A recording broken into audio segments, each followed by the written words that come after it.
किसी भी ऑर्गेनाइजेशन का सबसे बेसिक टास्क होती है अटेंडेंस शीट मेंटेन करना।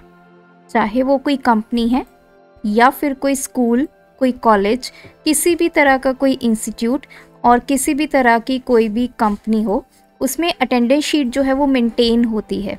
चाहे आप अपने एम्प्लॉयज़ की कर लीजिए या फिर आप अपने स्टूडेंट्स की अटेंडेंस शीट को मेंटेन कीजिए। इसी अटेंडेंस शीट के बेस पे आपके एम्प्लॉयज़ की जो सैलरी है वो कैलकुलेट होती है। तो आज इस सेशन में हम सीखेंगे अटेंडेंस शीट बनाना। बिल्कुल बहुत इजी वे पे मैं आपको सिखाऊंगी कैसे आप इसको मेंटेन कर सकते हैं।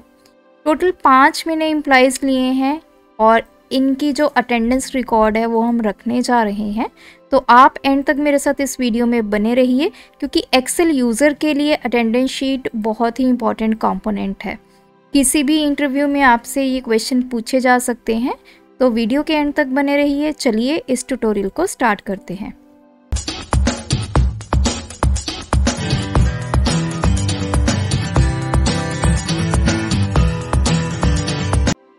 अगर आप यहाँ पे देखिए, मैंने सबसे पहले आईडी नंबर लिया है, तो मैं थोड़ा सा आपको जूम करके इसको दिखा देती हूँ। आईडी नंबर के बाद मेरे पास है एम्प्लॉय का नेम और कुछ दिन की मैंने यहाँ पे अटेंडेंस ली है। 1 तारीख से लेकर 10 तारीख तक मेरे पास टोटल अटेंडेंस है। अटेंडेंस की बात करें तो टोटल मेरे पास 4 चीज़ें होंगी। या तो वो एम्प्लॉय प्रेजेंट होगा, या एब्सेंट होगा, या उसने लीव अवेल की होगी, या फिर 4th ऑप्शन है उसने हाफ डे लिया होगा। अब बिल्कुल एंड में हमने कैलकुलेट क्या करना है कि टोटल डेज में से वो कितने दिन प्रेजेंट रहा है। तो देखिए, इसके लिए मैंने 4 सिंबल्स लिखे हुए हैं। P है प्रेजेंट के लिए, A एब्सेंट के लिए, L लीव के लिए और H हाफ डे के लिए। तो ये डेटा मेरा फिल है। सबसे पहले जो मुझे निकालना है वो है टोटल नंबर ऑफ डेज। कितने दिन की अटेंडेंस शीट आप कैलकुलेट करने वाले हो। अब सपोज देखिए, यहाँ पे तो क्लियर है कि मैंने 1 से लेकर 10 तारीख तक की अटेंडेंस जो है वो ली है, तो टोटल बनते हैं 10 डेज। लेकिन कई बार ये ऊपर नहीं लिखा होता, तो आप टोटल डेज कैसे निकालेंगे? तो इसके लिए मैं यहाँ पे फॉर्मूला यूज़ करूँगी। आपने लिखना है इक्वल टू, और जो फॉर्मूला हम यूज़ करेंगे that is count A. Count A जो फॉर्मूला होता है वो total number of sales count करता है किसी भी रेंज में, और वो सेल्स जो हैं वो आपके नॉन एम्प्टी होने चाहिए। अब आपको यहाँ पे रेंज देनी है, तो मेरी रेंज कहाँ से स्टार्ट होगी? मेरी रेंज स्टार्ट होगी यहाँ से, जहाँ से अटेंडेंस मार्क हुई है, यहाँ से लेकर यहाँ तक, और इसको मैं करूँगी क्लोज एंड एंटर। तो देखिए, यहाँ पे जो नंबर ऑफ डेज है वो आ चुके हैं 10।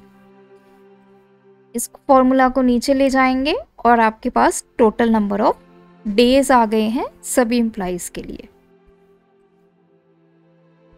अब हमें करना है एब्सेंट कैलकुलेट। राधिका कितने दिन एब्सेंट रही।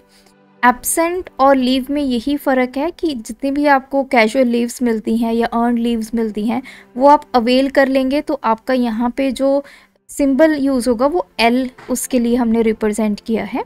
अगर आप विदाउट लीव छुट्टी लेते हैं तो आपकी वो एब्सेंट मार्क होगी। तो अब मुझे एब्सेंट पता करना है, इन 10 दिन में से राधिका कितने दिन एब्सेंट रही है। तो एब्सेंट के लिए मैं यहाँ पे फॉर्मूला यूज़ करूँगी इक्वल टू, और जो फॉर्मूला मैं यूज़ करने वाली हूँ दैट इज़ काउंट इफ़, क्योंकि हम इसमें देने वाले हैं कंडीशन।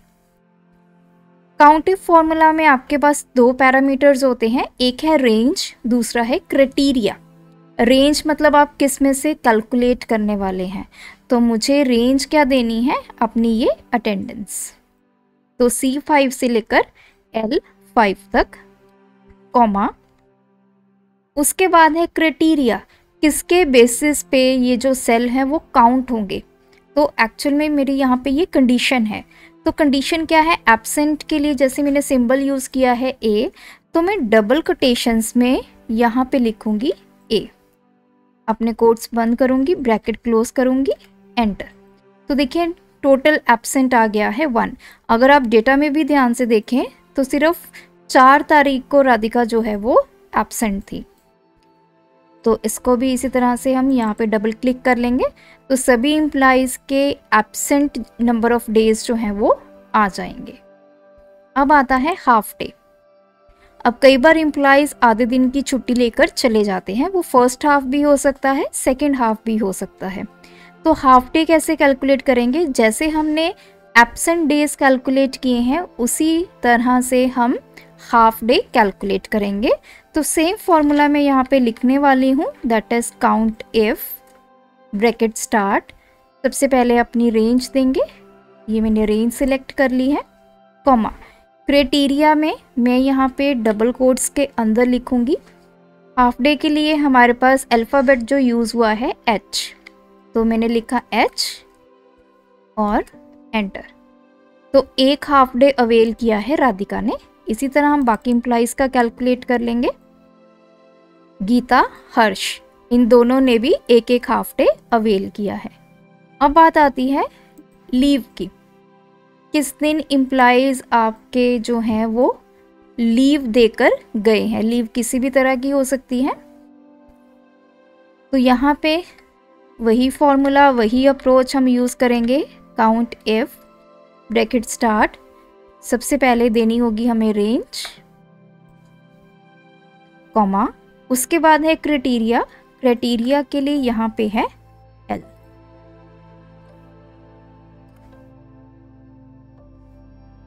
और इसी तरह से हम बाकी एम्प्लॉइज़ की लीव को कैलकुलेट कर लेंगे। देखिए अब आता है total number of present days find करने। अब हमें पता है कि टोटल डेज 10 है, उसमें से एब्सेंट कितना है, हाफ डे कितना है, लीव कितना है। तो मुझे यहाँ पे एक ऐसा फॉर्मूला बनाना है जिससे मुझे नंबर ऑफ प्रेजेंट डेज का पता चल जाए, वो एम्प्लॉई कितने दिन प्रेजेंट रहा है आउट ऑफ 10 डेज। तो एक बात यहाँ पे ध्यान देने वाली ये है, जो आपका एब्सेंट और लीव ये आपके जो हैं ये फुल डे कंसिडर कर रहे हैं हम, तो ये तो पूरा जो 1-1 है वो ठीक है। लेकिन अगर मैं हाफ डे की बात करूँ, अगर किसी एम्प्लॉई ने 2 दिन हाफ डे लिया है, मतलब उसकी टोटल जो लीव हम कंसिडर करेंगे वो 1 दिन की बन जाएगी। तो देखिए अब यहाँ पे है हाफ डे 1 है, तो इसका मतलब आधा दिन वो छुट्टी पे रही, लेकिन आधा दिन उसने अपनी ड्यूटी जो है वो अटेंड की।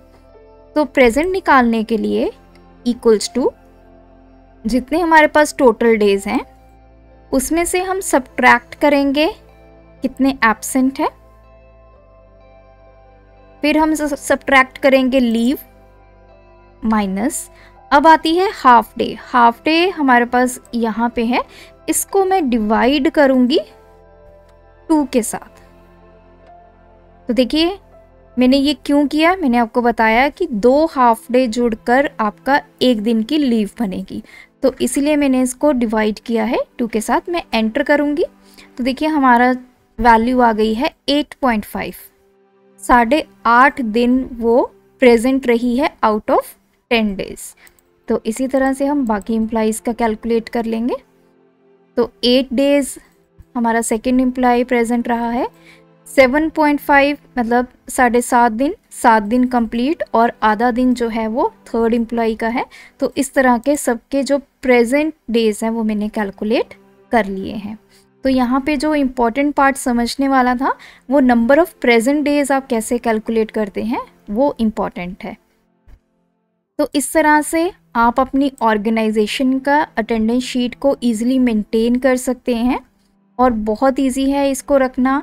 अगर मैं यहाँ पे वैल्यू चेंज कर देती हूँ, अब फॉर एग्ज़ाम्पल ये 8.5 है, मैंने एक और दिन यहाँ पर अब मैं इसको कर देती हूँ हाफ डे, तो मैंने H लिख दिया।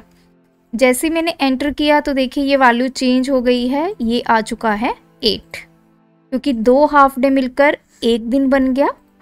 1 दिन की छुट्टी, 1 दिन एब्सेंट, तो 8 में से 2 निकाले तो वो कितने टोटल प्रेजेंट डेज बन गए 8। तो इस तरह से एक्सेल में आप अटेंडेंस शीट को मेंटेन कर सकते हैं। आने वाली वीडियो में मैं आपको fully automatic professional attendance sheet कैसे बनाई जाती है तो उसके बारे में डिटेल वीडियो देने वाली हूँ। So stay tuned. अगर अभी तक आपने चैनल को सब्सक्राइब नहीं किया है, चैनल को सब्सक्राइब कर लीजिए, बिकॉज इस चैनल पर आपको बिल्कुल बेसिक से लेकर एडवांस तक पूरी एक्सेल की नॉलेज मिलेगी। तो आज की वीडियो देखने के लिए आपका बहुत बहुत धन्यवाद। हैं।